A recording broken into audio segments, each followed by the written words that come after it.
అమ్మ నమస్తే. నమస్తే అమ్మా. అమ్మ కొన్ని ఎగ్జామినేషన్స్ వాటిల్లో కొన్ని కాలేజెస్ వాటిల్లో నేను ప్రత్యక్షంగా చూసాము, న్యూస్లో కూడా చూసాము. ఆఖరికి మంగళసూత్రంని కూడా తీసేయించి పరీక్షకి అనుమతించారు. అటువంటి విద్యా వ్యవస్థలు ఇప్పుడు రాజ్యం వెళ్తున్నాయి.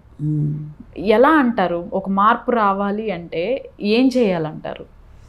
మార్పు రావాలంటే శ్రీకృష్ణుడు చెప్పాడు కదమ్మా, పెద్దలు ఏది ఆచరించారో అది ఆచరించమన్నాడు. శ్రేష్టమైనటువంటి యజ్ఞత్ ఆచరిత శ్రేష్ఠ, శ్రేష్టమైనటువంటి ప్రముఖమైనటువంటి వ్యక్తులు ఏది ఆచరించారో మళ్ళీ తిరిగి ఆచరణలోకి వెళితేనే మళ్ళీ మార్పు వస్తుంది. అందుకని పెద్దలైన వాళ్ళ ముందు ఆచరించి చూపిస్తే పిల్లలు ఆచరిస్తారు. అసలు పెద్దలే విస్మరించేశారుగా. కాబట్టి దారి తప్పిన పెద్దలందరూ కూడా మళ్ళీ దారిని పడితే అప్పుడు మళ్ళీ మార్గం మనకు లభిస్తుంది. మళ్ళీ మామూలుగా అందరూ దారిని పడిపోతారు.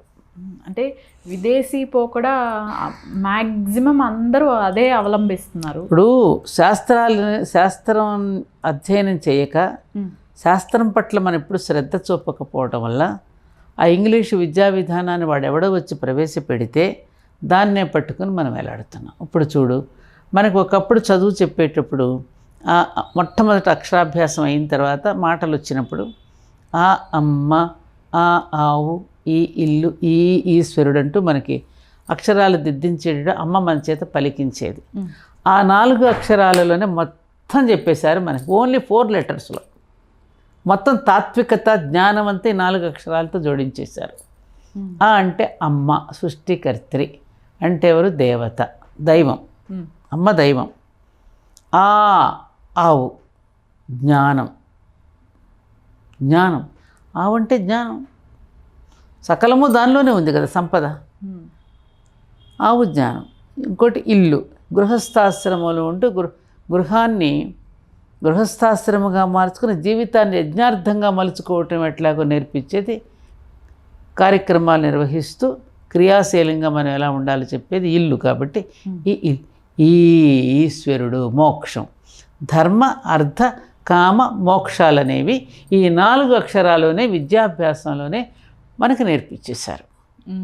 అలాంటి మనం A for apple, B for bread, C for cat, D for dog. తిండి కోసం వెంపర్లాడే విద్య కాదుగా మన భారతీయ విద్య విధానం. జీవిత పరమార్థాన్ని తెలుసుకోవడం విద్య మన విద్య. పొట్టకూటి కోసం చదివే విద్య అది. మరి అది తెలిసి ఈ ఆస్తిక భూమిలో పుట్టి మరి అది తెలిసి కూడా దాన్ని వదిలేసుకుని వాళ్ళు వెళ్ళిపోయారు. ఆ విద్యా విధానాన్ని ప్రవేశపెట్టిన వాళ్ళు ఈ దేశం వదిలి వెళ్ళగొట్టేశాం వాళ్ళని. అదే విద్యా విధానాన్ని మనం ఎందుకు కొనసాగించుకుంటున్నాం? అది తప్పని తెలిసి కూడా ఎందుకు వదులుకోవటంలా, ఎందుకు వదిలించుకోవడం లేదు దాన్ని మనం? ప్రపంచ భాష ఓకే ఉంచుకుందాం, కాదనంటలా, భావం మంచిదే, భాషను దాన్ని వాడొద్దని ఎంతవరకు వాడుకోవాలి అంతవరకు వాడుకోవాలిగా. మన అస్తిత్వాన్ని మనం ఎందుకు మర్చిపోవాలి? వాళ్ళ అస్తిత్వాన్ని వాళ్ళు మర్చిపోకుండా వాళ్ళు ఉన్నప్పుడు మన అస్తిత్వాన్ని మనం ఎందుకు వదులుకోవాలి? దానికంటే మించినటువంటి గొప్ప జ్ఞానాన్ని వదిలేసి కుంచుకుపోయి మనం వెళ్ళిపోవటం కరెక్ట్ కాదుగా. అందుకని అక్కడ అర్థం ఏమైంది? నా స్త్రీ స్వాతంత్రం అర్హతి అంటే స్త్రీకి స్వాతంత్రం లేదని కాదుగా అర్థం చెప్పింది. స్త్రీకి రక్షణ ఉండాలి అని చెప్పారు తప్ప స్వాతంత్రం లేదని చెప్పాల.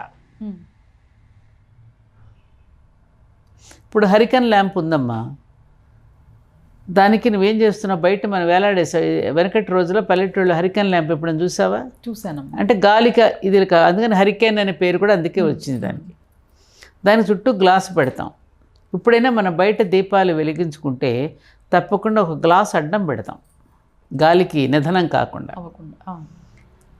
ఆ నిధనం కాకుండా గ్లాసు పెడితే వెలుగును అవమానిస్తున్నామా?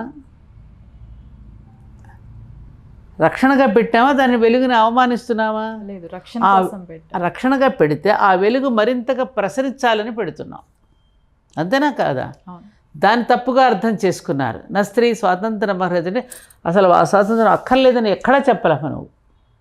ఆమెకు రక్షణ కావాలి అని, ఎందుకంటే ఆమె శరీర ధర్మాలను బట్టి ఆమెకు రక్షణ కావాలి అని చెప్పింది. పురుషుడు శరీర ధర్మం వేరు, వాడు హార్మోన్స్ వేరు, మన హార్మోన్స్ వేరు. ఆమెను ఎప్పుడూ కూడా రక్షించుకుంటూ ఆరాధించే స్థితిలో పెట్టమని చెప్పింది శాస్త్రం. పూజనీయమైనది ఆవిడ. తన ప్రేమ చేత, తన త్యాగం చేత పూజనీయమైన స్థానంలో ఉండవలసింది. కాబట్టి దీపారాధనను ఎలా కాపాడుకుంటున్నాము నిధనం కాకుండా అలా కాపాడుకోవలసిన బాధ్యత మన మీద ఉన్నది అని చెప్పారు వాళ్ళు. కొడుకు సంరక్షణ అంటే కొడుకు మీద ఆధారపడిందని కాదు అర్థం. అది కొడుకు బాధ్యత, అమ్మను రక్షించుకోవడం, అమ్మను చూసుకోవడం. నిన్ను వదిలి 2 వంశాలను ఉద్ధరించడానికి ఇంటికి వచ్చిన భార్యను రక్షించుకోవాల్సిన బాధ్యత భర్తది, అలాగే కన్న పిల్లలది, అలాగే కన్న తండ్రి.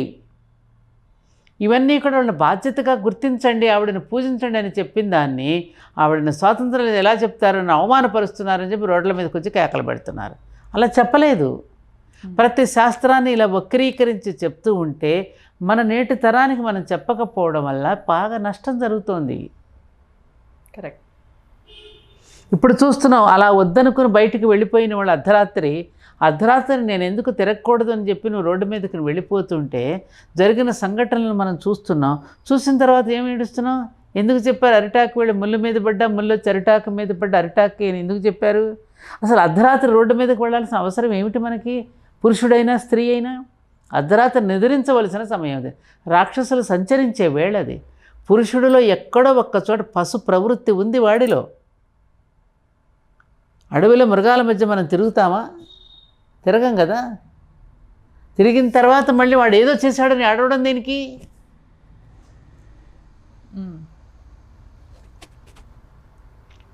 నువ్వు ఎదురెడుతున్నావు. ఎదురెళ్ళి తర్వాత జరిగిన తర్వాత మళ్ళీ చట్టాలంటారు, ఆ చట్టాలు ఇంప్లిమెంట్ చేసేది లేదు, చచ్చేది లేదు. ఆ చట్టం ఈ చట్టం, దిశా చట్టం అంటారు, నిర్భయ చట్టం అంటారు. ఏం జరుగుతోంది?